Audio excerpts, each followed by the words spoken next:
forget irrational fears. What's your perfectly rational fear? My rational fear is that I'll be that driver someday, who doesn't occasionally glance down to change the radio station, check the map, or pick up a phone call, or have a day when they're a little distracted or not feeling well and know it's affecting their driving, even if it didn't result in an accident, who hasn't driven through a crosswalk only to realize belatedly that there was a pedestrian waiting to walk who they didn't notice, or had the experience of driving through a sudden glare or a heavy rainstorm that impaired their visibility, or had a beer out with office buddies before driving home. Truly drunk driving or reckless speeding are inexcusable, but there are times when I read about a fatal accident and think there by the grace of God go all of us, both as the driver and the victim.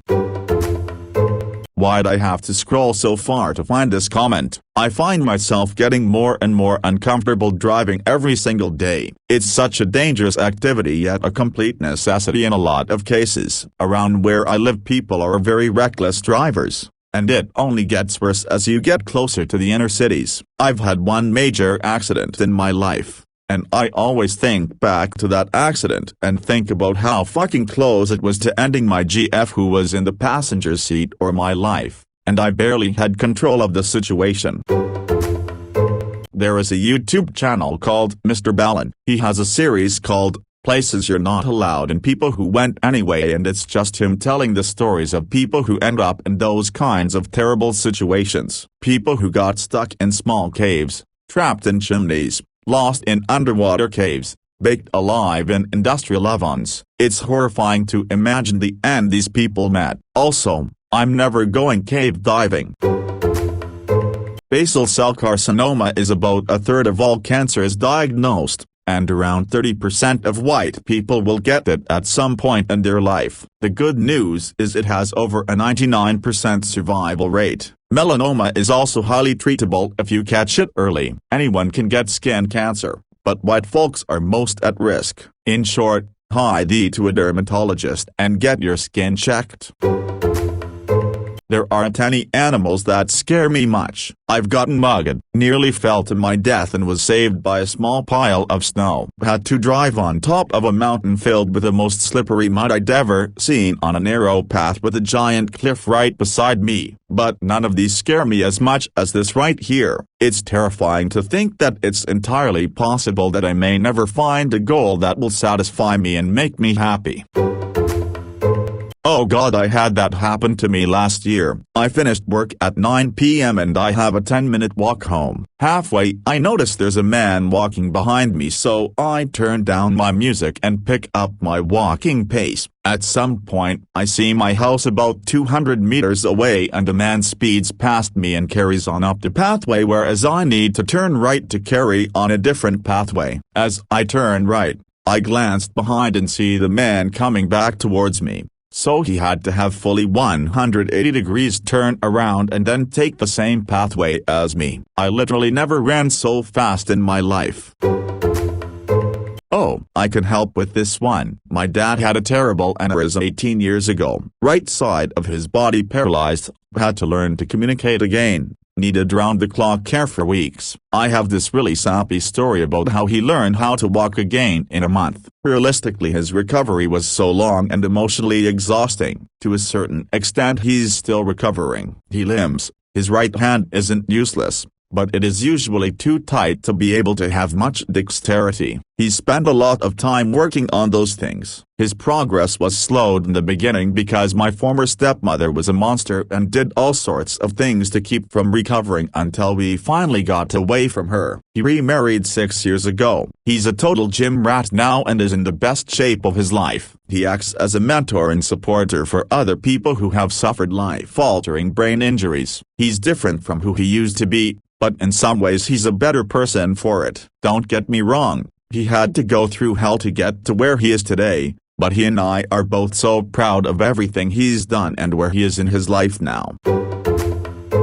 My uncle died too, not an aneurysm, but something very similar like a couple other blood relatives. His wife woke up because the TV was still on in the hours and shook him in his chair because he looked asleep. No blood, No seizure. Autopsy revealed nothing at all unusual. There's a gene that is carried by those few other relatives that died the same way that my mother doesn't carry, so I, or my brother, can't have it, but it's essentially undetectable until it happens. Just dead. My dad's mom was dead at 44. His father was dead at 50, both brothers were dead by 50 and his sister by 40, every last one of colon cancer. My dad just celebrated his 78th birthday. He was an ultramarathon runner, last pole vaulted at 68, I shit you not, it was hilarious, and had exquisite nutritional habits. That has a huge influence on colon health. He started annual colon screenings at 30. Moral of the story. You might just be whatever it is that plagues your family. Keep up on preventative health care and take good care of your body, and maybe you'll be your family's version of my dad. Don't despair. I wish you a very long, very healthy, very happy life. Smile. I completely understand your fear. I currently have a great life, lots of good friends, I have my own house and car, doing great in my studies, not money issues. I am not bragging. I'm just happy of my life I'm having and realizing it's a spot lots of people would love to be. But when I get home alone, realizing that I am just getting older and that it just makes me harder to meet someone, and also the fearing of hurting someone with my unexperienced approach to love. I am a very cold person. It's strange to me to express affect, also very shy even to sex jokes. It just embarrassed me the idea of not even understanding why people kisses each other, and having the curiosity to know, but not the guts, or someone, to ask for a kiss. And friends are great, but they are building their families, thing I perfectly understand and I'm happy to. But in the deep of my feelings I envy them a lot. So I got in the shower, turned on the water and looked up, and a gigantic one was on the wall above me. He took off toward me like Mothra in that Godzilla movie. Next thing I knew, it was like I was some MMA fighter in the octagon. I was screaming and thrashing. The towel rack came off the wall. The shower curtain went down. My wife came running in thinking all holy hell had broken loose. We were living in an apartment. And yes, we lost the deposit, but I don't give a damn. There was no getting around it. That was almost 20 years ago and I remember it like it was yesterday. It was friggin' terrifying. Your fear is real, my friend. You never, ever want to be naked in the shower with one of those bastards. Food allergic person commenting. Most of us are glad to repeat which our allergies are if you ask for a reminder, and it's okay if you don't think you have the skill set to accommodate the allergy. Just say so at the earliest opportunity. The people who start drama over this type of thing are hardly ever the ones who would end up in the air. Would much rather hear an honest "not sure I could do that" than get pressured to eat something that might be unsafe. Just give a heads up and I'll bring a mini cooler of safe food. It's your company that's important. I had a daymare while washing a cup and staring out my window where it was a year later and I was standing in the exactly same spot, very happy about something, but we were living through another complete lockdown because of a variant of COVID that was far worse and not even remotely fazed by the current vaccines. I live in Louisiana, so I feel like it was a completely rational pre-deja vu. At least I was happy though. Flying yellow stropy insects, specifically bees. Everyone thinks it's a silly phobia because haha you're afraid of big fat fuzzy bumblebees, but I'm very allergic to bees and I'd prefer not to potentially die, thank you very much. Also yes, bumblebees can sting you. It's considerably harder to provoke them, but they're still capable of attacking you, and can do so multiple times, so stop trying to tell me they're harmless. It sure is a nasty thing to be allergic to bees and wasps. I'm not allergic and got stung once by a bumblebee. It was blown into the car through an open window and crashed into my neck and stung. Got swollen and was lightheaded for a few hours. I find this fear reasonable. I looked up a few things about bumblebees. Got to say, bumblebees will sting you when you go sit on them, so don't do that. Also avoid specifically light blue clothing. It seems to trigger some aggressiveness. I know it sounds ridiculous but is actually true. Another thing is you need to be stung multiple times by bumblebees to trigger an allergic reaction. reaction. Still, the stress of being stung when you are allergic may cause symptoms. Not saying that that is irrational or something to just brush off. It is a real threat. I hope you summers are swarm-free and the stripes visit places other than you. Geese. I was at a park with my boyfriend's family a couple days ago and ran into a big old flock of them on the ground by a pond, probably about 20. I kept my distance and said we should go around them. My boyfriend's mom made fun of me for being a wimp and repeatedly said I ain't afraid of no geese. Geese will fuck you up. They're like smaller swans. They're basically cobra chickens. I feel no shame being scared of them.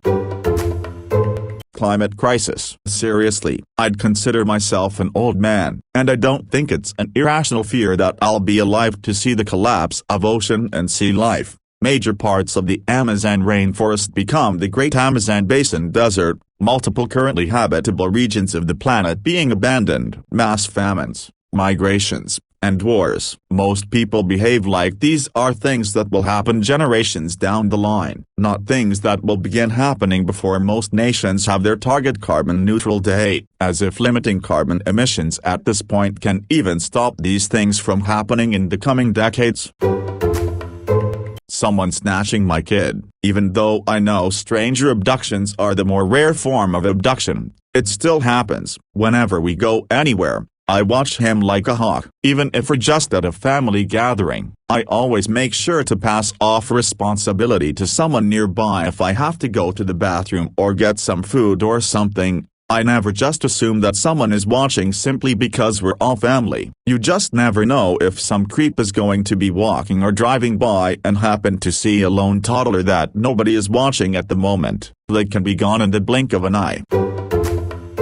I've, female, watched kids in public that I had no connection with because their inattentive parent was making me nervous. One woman was walking 10 or so feet ahead of her crying and barely able to walk daughter and just staring straight ahead for several minutes at them all. Another woman placed her newborn in a car seat in front of her car while she strapped her toddler into the back. Someone could have just walked off with the seat and all, and it would have been at least 2 minutes before she noticed.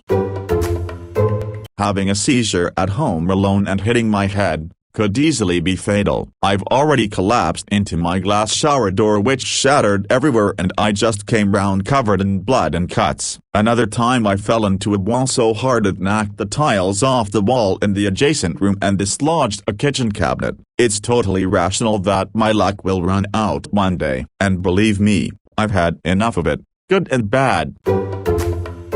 I'm training to be a teacher but I currently work as a day camp counselor at a school. We have had to have a talk about what we would do should we have a shooting. I always make sure to look at exits and hiding spots when I enter a room and think about how I'm going to protect the kids. I have never been on the planning, responsible for other lives side of this and it scares me to death. It scares me too, but I would do anything to protect my students. It's a tough talk, but it is good to have. Someone has to stay calm in those emergencies, and it will not be your students. It amazes me that some of my colleagues have never given it a thought, even still, let alone had a discussion about what it means. Teaching is one of the most difficult things a person can do, but is also one of the most rewarding. Watching and helping kids grow into young adults is something I will never give up, no matter how difficult the rest of the bullshit is. Good luck to you with all your future trials. I wish you much success. A person who is passionate about teaching will do a great job. Smile. I was helping out in a kindergarten classroom one time when a lockdown drill started. There were two things going on that really upset me. One, a lot of the 5-year-olds had no idea that it was fake and were crying and afraid. And two, some of them didn't understand the gravity of it and were not being quiet or still, because they were 5 years old. I almost started crying, but I didn't want to scare them more. I love hearing people become heroes in their own minds about surviving a zombie apocalypse, how they're going to do this or that, how they're going to find or build the perfect shelter, and what they'll do to forage and defend themselves against the zombie hordes. Most of my friends can barely cook a decent meal, do their laundry, or do basic vehicle maintenance. A few of them get irrationally upset over minor issues like getting fries instead of the baked potato they ordered. Not total Karen level of upset, but they can't deal and will shun a place over one bad order. It's hilarious how these people think they'll survive an actual apocalypse, when they don't even know how to deal with the grocery store being out of something. I always say, I'll be dead within a week to a month tops, if we ever have to experience anything that horrific. I don't believe in killing. Yes, I eat meat, and maybe it makes me a bad person, because I won't kill an animal to have it in my belly. I don't want to have to fight or murder other survivors to live. I'm not the fastest runner, and though I'm fairly certain I'm not the stupidest person in the world, I'm definitely certain I'm not the smartest. I'm pretty sure that if something as catastrophic as The Walking Dead were to actually occur, I would not be able to handle the stress and fear, and keep my sanity. I also like living indoors. I also like not having to worry constantly. Call me weak, but I'm not sure if I could go on, if I had to take another person's life to survive, or in general. Getting cancer. My mom had bowel cancer. My mom's mom had bowel cancer. My mom's brother died of pancreatic cancer. My dad's mom died of breast cancer. I hate the fact that I live in a small country where not only do people die because it was found too late and they were dismissed, but that there are fuck-all treatment options and medications here. You have to have a shit ton of money and go overseas to get a decent level of care. Young families are torn apart by a terminal cancer diagnosis that could have been avoided if there was enough funding for them to have proper testing done in the beginning. Fuck cancer. I used to work in a gym, and when we only had one gender of staff on, we would put a other gender staff member in locker area standing sign in the doorway. Members could still use the restrooms, locker area and showers, but they were made aware. I outright refused to ever be in the ladies' room while we were open. I didn't slack on anything and always did everything diligently, but that's one thing that wasn't negotiable. A shitty hourly wage isn't worth having your life destroyed by someone who wants attention, money, etc. We were doing repair work in the women's locker room at a gym, had no less than 3 different signs up saying things like out of service and closed for remodeling, and had caution tape and plastic sheeting over the door, and a lady still walked in, past all that, and started getting undressed before she noticed there were 4 other people working in the room. She complained at the desk and even called the police saying we were spying on her.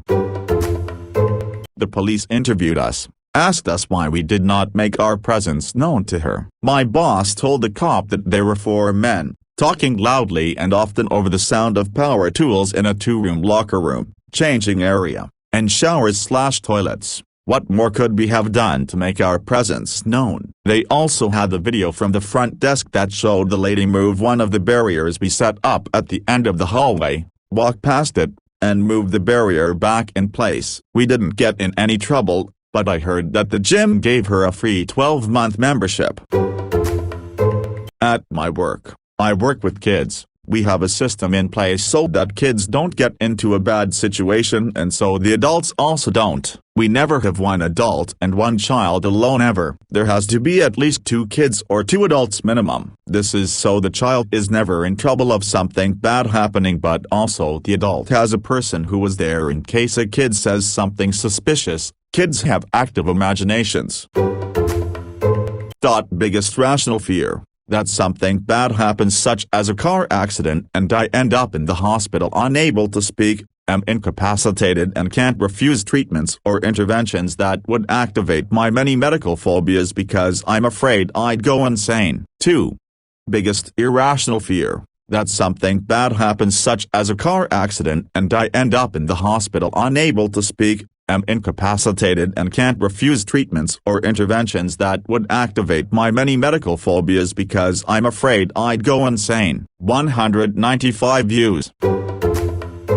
Police officers. I've experienced psychotic rage from them, firsthand, during minor traffic stops. A few were nice, but most, in my handful of experiences, were over the top and terrifying. It wasn't always the younger ones either. Almost had my arm broken by a cop for a stupid prank that involved a theft, that I was absolutely in the wrong for. Thing is, I had gotten away, but my friend got caught. We were drunk, so when I saw my friend in handcuffs surrounded by cops, I decided to do the right thing and turn myself in. I politely approached them and calmly explained the situation and that I was the actual culprit. I got dogpiled when they started to, one by one, leave the scrum, but still surrounding me. The officer left in control of me, had me on my toes and was behind me with my left wrist across my back almost touching my right shoulder and twisting the hell out of my arm. He was screaming at me for ID. I have an active fear of cops in America, because they act without true oversight and are way too quick to anger and violence. I'm not black,